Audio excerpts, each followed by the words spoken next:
വേടന്റെ സുഹൃത്ത് സദസ്സുകളിൽ ചെന്നിട്ട് പറയുകയാണത്രേ, ഞാൻ അവളെ നടക്കാൻ പറ്റാതാക്കി, ഞാൻ അവളെ സെക്സ് ചെയ്തിട്ട് ഞാൻ അവളെ നടക്കാൻ പറ്റാതാക്കി കൂട്ടരെ എന്ന് പറഞ്ഞിട്ട് വേടൻ ഇങ്ങനെ മസിൽ ഭരിപ്പിക്കുകയാണത്രേ. ഒന്ന് ആലോചിച്ച് നോക്കണം.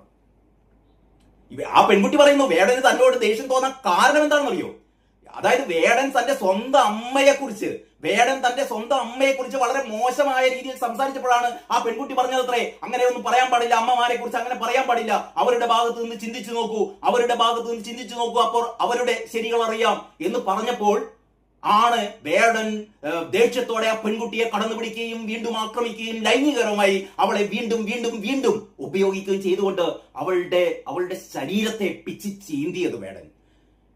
ഇവിടെ ഏതോ ഒരു സുഡാപ്പി സ്ത്രീ വേടന്റെ അമ്മയെ കൂടെ താമസിപ്പിച്ച് ആ അമ്മയുടെ ചിത്രവും ഒക്കെ ആയിട്ട് വേടനെ കാണാൻ വേണ്ടി ചെന്ന വാർത്തകളൊക്കെ നിങ്ങൾ കണ്ടിരിക്കുമല്ലോ. പത്രത്തിൽ ഒരു പടം ഉണ്ടായിരുന്നു, വേടന്റെ അമ്മയുടെ പടം. ഏതോ ഒരു സുഡാപ്പി സ്ത്രീ അത് വേടനെ സമ്മാനിച്ചു.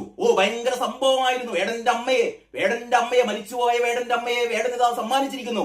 ആ വേടന്റെ അമ്മയെ കുറിച്ചാണ് വേടൻ അതിമോശമായി സ്വന്തം അമ്മയെ കുറിച്ച് തനി തോന്നിവാസം പറഞ്ഞപ്പോഴാണ് ഈ പെൺകുട്ടി ഇടപെട്ടത്.